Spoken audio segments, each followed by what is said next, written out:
Earth's brutal retaliation leaves the Galactic Council in shock. Part 1. The colony world of Heron's Landing was not a military target. It had no defense cannons, no warships docked in orbit, and no soldiers walking its streets. It was a farming world. The kind of place where children ran between rows of tall grain crops and families sat outside in the evening to watch the twin moons rise over flat open land. The people there were builders and farmers and teachers. They had come from Earth 2 generations ago to make something quiet and good in a new part of the galaxy. The Dractari fleet arrived without warning. There was no signal sent ahead. No ultimatum broadcast across open channels. No diplomat standing at a podium somewhere demanding that humanity withdraw or face consequences. The Dractari ship simply dropped out of faster-than-light travel and opened fire. The orbital station above Heron's Landing was gone in less than 4 minutes. The main settlement on the surface was hit shortly after. Then the farming townships to the east. Then the water processing facility that served the entire southern region. By the time Admiral Gary Cole received the emergency transmission from the colony's emergency beacon, Heron's Landing had already gone mostly silent. Gary was aboard his flagship at the edge of the Heron system, running scheduled patrol routes with a fleet that had never expected to fight a real battle out here. This part of human space was considered safe. The Dractari Empire was a known presence in the galaxy, aggressive in politics and dismissive in council meetings, but no one had expected them to move like this. Not without cause. Not without any warning at all. He pulled up the tactical display and stared at the number of Dractari ships filling the screen. They were not a raiding party. This was an invasion fleet, and it had not come for just one colony. 2 more emergency signals came in within the next hour. Port Callaway and the settlement on Myra's Ridge, both human colony worlds, both hit at roughly the same time as Heron's Landing. The Dractari had coordinated the strikes. They had planned this for a long time, and they had timed it so that no single defense force could respond to more than one location at once. Gary made a decision fast. He could not fight that fleet with what he had. His ships were patrol vessels, not warships built for large engagements. Taking them into a direct fight against that many Dractari cruisers would not save the colony. It would only add his crew to the casualty list. He ordered a full withdrawal to the nearest military staging point and told his communications officer to get an emergency channel open to Earth Command. The transmission lag was painful. Every second he waited for a response felt like something being taken from him. When Earth Command finally responded, the voice on the other end was steady and calm, and it told Gary 2 things. The first was that Earth was already aware of all 3 attacks. The second was that he was to hold his position, maintain full sensor sweeps, and wait for further orders. No counterattack. Not yet. Gary sat in his command chair and watched the Dractari fleet settle into orbit around what remained of Heron's Landing. He watched their transport ships begin to descend toward the surface. He watched and he waited, and the waiting was the hardest thing he had ever done in his career. On the other side of the galaxy, in the great rotating station above the planet Calveth that housed the Galactic Council's main chamber, Ambassador Laura Voss was already awake when her aide came to deliver the news. She had been awake for an hour before the first report came in, sitting at her desk with a cup of cold coffee and a stack of diplomatic briefs she had been working through. She was that kind of person. The kind who never really stopped working. She read the initial report twice. Then she stood up, straightened her jacket, and told her aide to arrange an emergency session with the Council's intake committee. She did not raise her voice. She did not look panicked.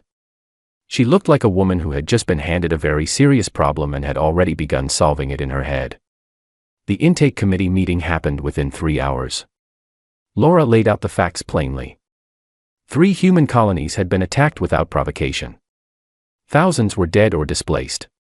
Dractari military vessels were still present in human space. She asked for the attacks to be formally recognized by the Council as an act of war and for an emergency condemnation to be placed on the official record. The committee chair, a tall Selhari elder with silver-gray skin and slow careful movements, listened to everything Laura said. Then he told her that the Council would need time to investigate the circumstances of the attack before drawing any formal conclusions. He used words like complex situation and regional tensions and proportional understanding of all parties involved. Laura looked at him for a moment without speaking. Then she said that 3 colony worlds full of civilians had been destroyed while the council was sleeping, and that she expected a full session to be called within 24 hours. The elder told her he would see what could be arranged. She walked out of the room and called Earth directly. On the other side of the galaxy, in the Dractary home system, Ambassador Vec was receiving congratulations from his government. The strikes had gone exactly as planned. 3 human settlements removed, human defense forces scattered, and not a single Dractary warship lost. Vec had spent 3 years building the political groundwork for this moment, quietly telling other council species that humanity was expanding too fast, that they were building too much, that their presence in the outer regions was a destabilizing force. Enough members had nodded along that the Dractary leadership had felt safe to move. Vec believed the humans would protest loudly, then accept a ceasefire when they realized how outgunned they were. He had read every public assessment of Earth's military strength. He had studied their fleet numbers and their ship classifications and their deployment records. The numbers told him that humanity simply did not have the power to fight a full war against the Dractary Empire. What Vec did not know, and what very few beings outside of Earth's own government knew, was that those numbers had been constructed very carefully for exactly this purpose. Back in deep human space, in a stretch of nothing that appeared on no council star chart, a signal was sent from Earth Command to a set of coordinates that were not listed in any official record. The signal was short. It was a single authorization code attached to a date and a time. In the darkness beyond that empty stretch of space, inside a hollowed-out asteroid that had been quietly converted into a construction bay over the course of 30 years, lights began to come on. Gary Cole received his updated orders 6 hours after he had pulled his fleet back. He was told to maintain position and conduct full intelligence sweeps of Dractary movements in the region. He was told that Earth was preparing its response. He was told to be patient. He looked out through the forward viewport at the stars and thought about the people on Heron's Landing who would never see those twin moons rise again. He would be patient. But not forever. #Earth's brutal retaliation leaves the Galactic Council in shock. Part 2. The full session of the Galactic Council was called 31 hours after the attacks. Laura Voss had pushed for 24, but the Selhari Collective had requested more time to prepare their formal position, and the council chair had granted it. Laura had not argued the extra hours. She had used them instead to prepare every piece of evidence she intended to present, and to make sure her voice would not shake when she stood in front of 400 alien delegates and told them what had happened to her people. The council chamber was enormous. It was built in a shape that resembled a half-circle, with the delegate platforms rising in tiers from the floor to the upper galleries.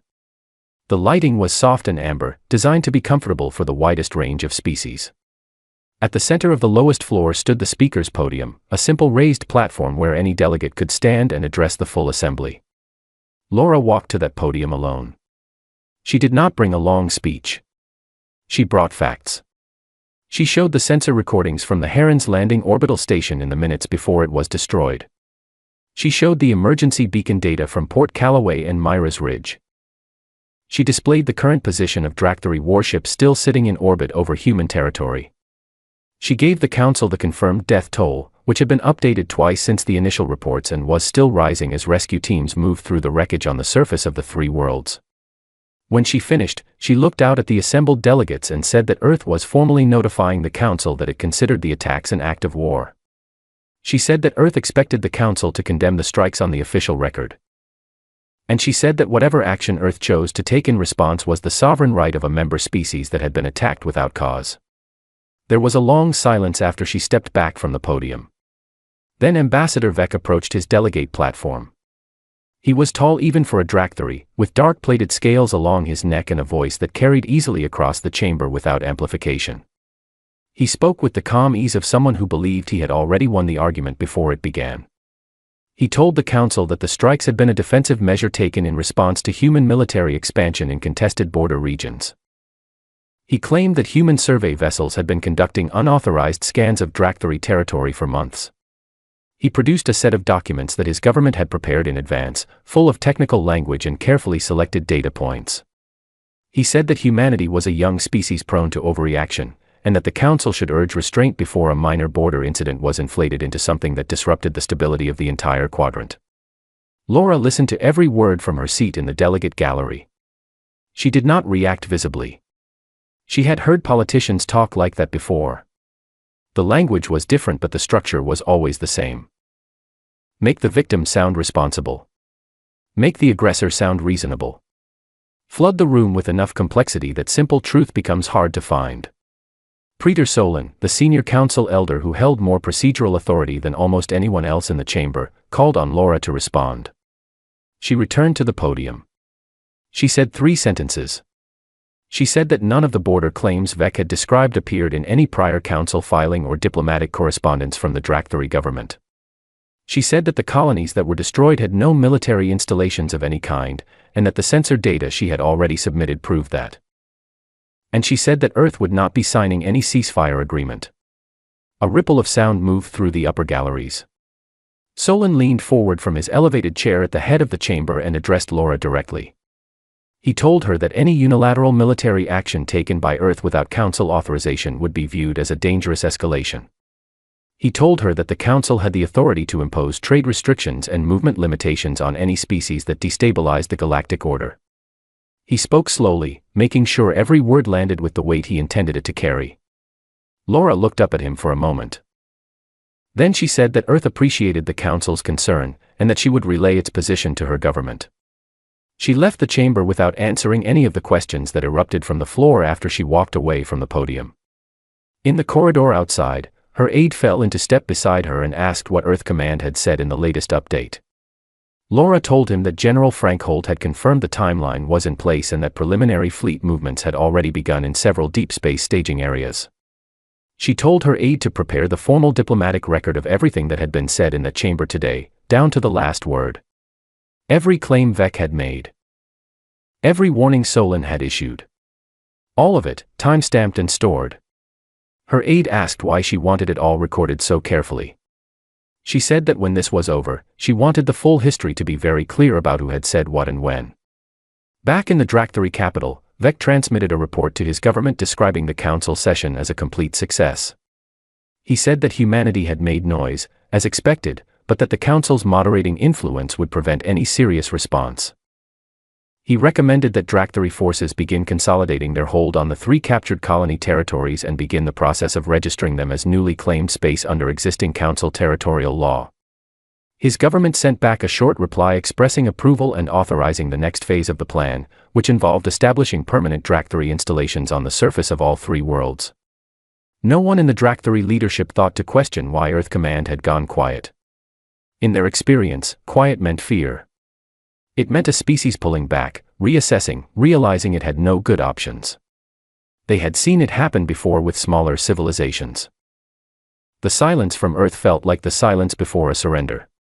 What they did not understand, and what no one outside a very small circle of human military planners understood, was that Earth's silence had a completely different meaning. In a maintenance bay deep inside a construction facility that did not officially exist, a technician named Paul Garrett was running final diagnostic checks on the 13th warship in his sector's launch queue. He was 26 years old and had been working at this station for 2 years. He had told his family back on Earth that he worked on a deep space infrastructure project. That was technically true. He finished the diagnostics, signed off on the readiness report, and moved to the next ship in the queue. There were many more after that one. He worked through the night, and the lights in the hidden bay burned steady and bright against the dark. #Earth's brutal retaliation leaves the Galactic Council in shock. Part 3. Colonel Derek Shaw had not slept in 36 hours, but he did not feel tired. There was too much to do and too little time, and somewhere deep in his chest there was a steady burning feeling that kept him sharp. He had been working at the deep space staging base called Site 11 for 4 years. He knew every corridor, every crew roster, every launch sequence by memory. He had spent those 4 years preparing for a moment he was told might never come.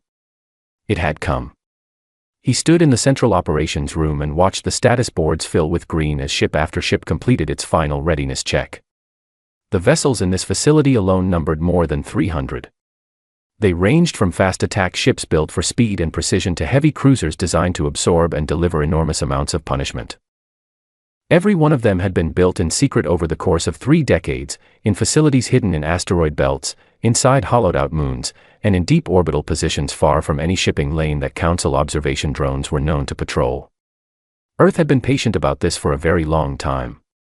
The decision to begin building the hidden fleet had been made quietly and without public announcement 31 years ago, when a classified Earth intelligence assessment concluded that the galactic community was more dangerous than its diplomatic surface suggested. The Council presented itself as a peacekeeping body, but the history of species that had joined the Council and later found themselves politically isolated, economically strangled, or simply absorbed by larger member civilizations told a different story. Earth's government had decided that it would join the galactic community, trade with it, send ambassadors to it, and register a fleet with it according to treaty requirements. And it would also, quietly and carefully, build something that no treaty had ever asked about, because no treaty had ever thought to ask. Nobody had told the Dracthari. Nobody had told the Selhari Collective. Nobody had told Praetor Solon or any of the other council elders who had spent years forming opinions about human military capability based on numbers that had been crafted to look real. Derek walked the length of the main hangar bay and looked at the rows of ships waiting in their launch positions. These were not old designs. The engineers who had worked in these hidden facilities had been given full resources and no restrictions on innovation. They had built ships that were faster than anything currently registered in the Council's fleet database, with shield systems and weapon platforms that were 2 generations ahead of what Earth's official navy was known to operate. General Frank Holt arrived at Site 11 by transport shuttle early in the morning. He was a broad-shouldered man with gray at his temples and the kind of face that looked like it had been carved rather than grown. He had been the lead architect of the Hidden Fleet program for the last 12 years and had personally signed off on the final deployment plan 2 days ago when the news of the colony attacks had reached him. He found Derek in the operations room and the two of them went over the coordination schedule together. The plan called for simultaneous emergence at 17 points across Dracthari space. Every major military shipyard, every command relay station, every supply depot and fuel node would be targeted in the opening hour. The Dracthari fleet currently occupying the 3 human colonies would be cut off from resupply and reinforcement before they could form a coherent response. Frank pointed at the targeting map and asked Derek if the timing windows could be held tight enough across all 17 strike groups. Derek said they could. He said his crews had drilled the insertion sequences hundreds of times and that every ship commander had individual discretion to adjust timing by up to 4 minutes without breaking the overall coordination. He said the only variable he could not fully control was transit accuracy at the outermost jump coordinates, but that he had built a margin of error into the schedule that accounted for that. Frank nodded. He trusted Derek's planning. A young tactical officer named Kevin Marsh was brought into the briefing to present the final intelligence summary on Dracthari defensive positions. Kevin was 29 and had been assigned to Site 11 6 months ago after finishing at the top of his class at Earth Strategic Warfare Institute. He was precise and fast and he did not waste words. He walked them through the Dracthari home fleet disposition, the patrol patterns around their main military stations, and the response time estimates for their reserve forces. He told them that if the 17 strike groups hit their targets within the planned window, the Dracthari command structure would be functionally blind within the first 90 minutes. Without communication between their fleet elements, the Dracthari would be unable to coordinate a defense. Frank looked at the numbers for a long time. Then he asked Kevin if there was anything in the intelligence picture that concerned him. Kevin said there was one thing.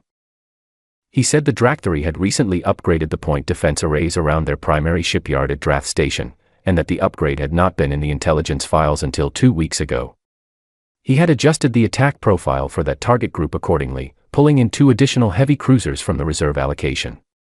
Frank said that was good thinking and that he was approving the adjustment. Outside the facility, in the vast silent darkness of deep space, Council observation drones were passing through the region on their standard rotation. They scanned for energy signatures and fleet movements as part of the Council's ongoing effort to monitor military activity among member species. Their sensor profiles were well known, and Earth's hidden facilities had been built and operated in ways specifically designed to avoid triggering those sensors. The drones passed through the sector and recorded nothing unusual. In the Galactic Council station above Calveth, an intelligence analyst working for the Council's monitoring division filed a report noting that Earth's registered military activity had dropped to unusually low levels in the days following the colony attacks. He flagged it as potentially significant, suggesting it might indicate internal political disagreement within Earth's government about how to respond. He recommended continued observation.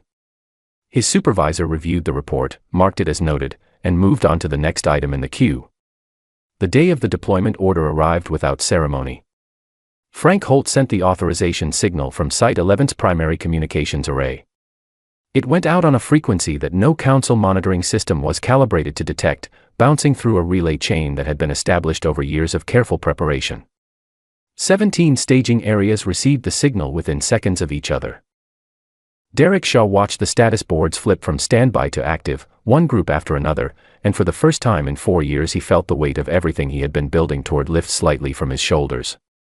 He picked up his radio and told his launch teams to begin final departure sequences. The hidden fleet of Earth moved into the dark. #Earth's brutal retaliation leaves the Galactic Council in shock. Part 4. The Dractary sensor station at the edge of their home system picked up the incoming fleet signatures 4 minutes before the first ships arrived. That was not enough time to do anything meaningful. The station's commander sent an emergency alert to the home fleet and then watched the alert system overload as 17 separate contact reports flooded in simultaneously from positions spread across Dractary space. The alerts from the outer regions all said the same thing. Human ships. Everywhere. Numbers that made no sense. Admiral Gary Cole commanded the primary strike group from the bridge of his flagship. This was not the same patrol fleet he had been commanding during the colony attacks. Those ships were holding position in human space. The vessel beneath his feet right now had never appeared in any public record. It was faster and harder and better armed than anything the Dractary had ever seen from a human fleet, and it was not alone. Behind it and around it, spread across a wide formation, were more than 80 warships that the Dractary military had never known existed. Gary watched the Dractary home fleet scramble to form a defensive line. They were fast to respond, he would give them that. Their commanders were not fools. They had seen the incoming numbers and they had moved quickly to pull their available ships into a formation that made strategic sense given what they thought they were facing. What they did not understand was that the battle was not going to be fought the way they expected. The first thing Kara Simmons did was not fire a weapon. She sat at her electronic warfare station and began running a sequence she had spent 2 years building and refining. She was 31 years old, small, and quiet, and she had a way of working through complex problems that made the people around her feel like everything was going to be fine even when it absolutely was not. What she did in the first 6 minutes of the engagement would determine whether the rest of the plan worked. She broke the Dractary command network. It was not a simple thing. The Dractary had good encryption and redundant communication pathways built into their military infrastructure. But Kara had been studying that infrastructure from intercepted signals for 2 years, and she had found the seams in it. She pushed a cascade of interference through 3 separate relay frequencies simultaneously, each one targeting a different layer of the Dractary communication architecture. The home fleet's command signal cut out. The relay stations linking their outer system positions to the central command dropped offline. The ships at the edge of the defensive line suddenly had no way to receive updated orders from their commanders. Gary watched the Dractary formation stop adjusting. Ships that had been moving to cover a gap in their line suddenly held position, waiting for orders that were not coming. He told his weapons officer to begin the engagement. The battle for the Dractary home system lasted 4 hours. It was not a close fight. The human ships were faster and their weapons had a longer effective range, and with the Dractary communication network down, the defending fleet could not coordinate its response. Dractary captains made individual decisions without knowing what the ships on either side of them were doing. Some pushed forward aggressively. Some fell back to protect the shipyard.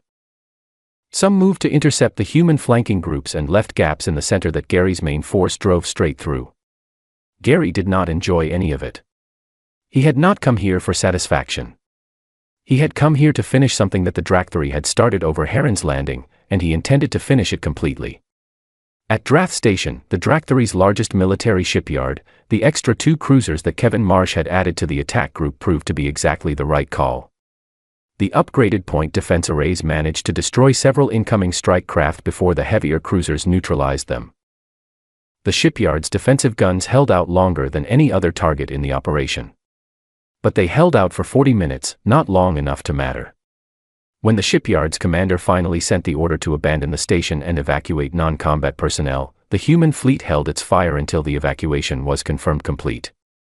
Then it removed the shipyard from the operational picture. The same approach was used at every military target across Dractary space. Non-combat personnel were given time to clear before facilities were hit. Medical ships and civilian transports were not touched. Population centers were not targeted. Every strike was recorded, time-stamped, and filed in real time to a secure Earth Command archive that would later be submitted in full to the Galactic Council. Humanity had not come to massacre. It had come to remove every instrument of Dractari military power with the precision of someone who had planned this for a very long time. In the Dractari capital, the government's crisis command was meeting in emergency session when the power to the building cut out. The building had its own backup generators, and the lights came back after 30 seconds. But in those 30 seconds, something changed in the room. Several of the officials at the table had seen the latest fleet loss reports before the power went out. They had seen the number of warships still capable of fighting reduced from hundreds to dozens within a single morning. They had seen the reports from the outer system positions saying that human fleets had arrived at those locations too and were dismantling every military installation with the same calm efficiency. When the lights came back, the room was very quiet. One of the senior officials, an old general who had spent 40 years in the Dractari military, looked at the reports on the table in front of him. He had read every intelligence assessment ever filed on human military capability. He had believed those assessments completely. He looked at the numbers in front of him now and understood that he had been reading a fiction, carefully written and presented with enough technical detail to seem completely real. He asked how many warships Earth had deployed in total. An aide gave him a number. The general looked at it for a long moment and said nothing. Then he told the room that they needed to send a surrender signal. Some of the others protested. He cut them off. He said they had no fleet left to fight with, no shipyards left to build replacements, no communication network to coordinate anything even if they had ships to send. He said that continuing the war was not a choice they had anymore. He drafted the signal himself. It was short. It acknowledged the military situation, requested a cessation of hostilities, and asked for formal contact with Earth Command to discuss terms. Gary Cole received the signal on his bridge. He read it twice. Then he forwarded it immediately to Earth Command and to Laura Voss at the Council station. He looked out through the viewport at the space around him. The fighting had stopped. The Dractari ships that were still functional had gone still, holding position, waiting to see what happened next. Gary told his communications officer to broadcast a ceasefire acknowledgement on all active frequencies. Then he sat down for the first time since the battle had begun and let out a long, slow breath. #Earth's brutal retaliation leaves the Galactic Council in shock. Part 5. The emergency session of the Galactic Council was called within hours of the surrender signal being received. It was not called by Laura Voss. It was called by Peter Solon, which was notable enough on its own. In 40 years of serving on the Council, Solon had never called an emergency session for anything related to a single member species. Emergency sessions were reserved for events that threatened the stability of the entire galactic order. Apparently this qualified. The chamber filled faster than it had for any session in living memory. Delegates who were usually slow to arrive were in their seats before the formal opening. The galleries above were packed. Word had moved fast across the Council station, and the beings sitting in the chamber had all seen at least a fragment of the battle data that Earth had already submitted to the official record. The full package had arrived in the Council's data system 12 minutes after the Dractari surrender signal was confirmed. Every strike, every target, every timeline, every communication sent between human forces during the operation. All of it organized and labeled and submitted without being asked. Some delegates had read the whole thing. Most had read enough. Peter Solon opened the session and said that the Council had received confirmation of a complete cessation of hostilities between Earth and the Dractari Empire following a military engagement of significant scale. He said the Council had also received the full operational record from Earth Command. He said that the purpose of this session was to assess the situation and determine the Council's formal position. Then he looked across the chamber and asked Laura Voss to speak. She walked to the podium without hurrying. She was dressed the same way she always was, simple and clean, nothing about her appearance designed to impress or intimidate. She stood at the center of the chamber and looked out at 400 delegates representing the most powerful species in the known galaxy, and she looked completely at ease. She told them the war was over. She said that Earth had accepted the Dractari government's formal request for a cessation of hostilities and that terms were currently being discussed through a separate diplomatic channel. She said that the 3 colony worlds that had been attacked, Heron's Landing, Port Callaway, and Myra's Ridge would be rebuilt, and that Earth expected the costs of that rebuilding to be addressed in the terms. She said that Earth had submitted its full operational record to the Council because it believed the Council deserved to see exactly how the engagement had been conducted and exactly what decisions had been made at every stage. She said the record would show that no civilian targets had been struck, that evacuation time had been granted before the destruction of every facility, and that the operation had been concluded the moment a valid surrender was received. Then she paused for a moment, and when she spoke again her voice was still calm but something in it was slightly harder. She said that Earth also wanted the Council to note a few other things. She said that the Dractari government had spent years filing false claims with the Council about human border incursions that had never happened, and that she was adding the documented evidence of that disinformation to the official record alongside the battle data. She said that certain Council members had used those false claims to argue against recognizing the colony attacks as an act of war, and that the Council's own record of that session was already part of the archive for anyone who wanted to review it. She did not name anyone. She did not point at anyone. She did not need to. She said that Earth remained committed to its membership in the Galactic Council and to the principles of cooperation and mutual respect that the Council was built on. She said that it expected those principles to apply to humanity with the same consistency they were applied to everyone else. Then she stepped back from the podium and returned to her seat. The chamber was quiet for a long time after that. When other delegates began to speak, the tone was different from the last session. The Selhari Collective's representative, who had been so confident in his support for the Dractari position 2 sessions ago, gave a carefully worded statement about the importance of accurate intelligence and the need for all member species to engage transparently with the Council. He did not mention having endorsed Dractari claims he had never bothered to verify. He did not need to. Everyone in the room understood what he was doing. Praetor Solon asked Laura a direct question. He asked how many warships Earth had deployed in the operation. She told him the number. The sound that moved through the chamber after she said it was not quite silence. It was the sound of a very large number of beings processing a fact that changed something fundamental about how they understood the galaxy they were living in. Solon asked her how long Earth had been building the fleet she had just described. She told him 30 years. He was quiet for a moment. Then he said that the Council would need to review Earth's treaty disclosures in light of this new information. She said that Earth was happy to meet with any Council committee that wanted to discuss the matter, and that it would approach those discussions the same way it had approached everything else, with full transparency and a clear record. Solon did not have a response to that. Nobody in the room did. Kevin Marsh was still at his station aboard his ship in Dractari space when someone forwarded him a summary of the Council session. He read it once, set his tablet down on the console beside him, and looked out at the stars through the narrow observation port above his workstation. The stars looked the same as they always did. Cold and distant and very old. He had grown up on a colony world not very different from Heron's Landing, a quiet place where the sky at night was full and clear, and he had spent his whole career working towards something he had not been entirely sure would ever happen. He picked his tablet back up and went back to work. There was still a lot to do. The terms with the Dractari needed to be finalized. The rebuilding of the 3 colony worlds needed to be coordinated. The formal review process with the Council would take months, maybe longer. But the people of Heron's Landing, Port Callaway, and Myra's Ridge would go home. The galaxy knew what Earth was now. Not a young and fragile species that could be struck without consequence. Not a minor presence that powerful empires could move against while the Council urged restraint. Something else entirely. Back on Earth, in a government building that faced a quiet courtyard full of old trees, a small group of officials who had spent 30 years carrying a secret sat together in a plain room and said very little. There was no celebration. No speeches. Someone had brought coffee and it sat mostly untouched in the middle of the table. After a while, one of them said that the colonies would need everything.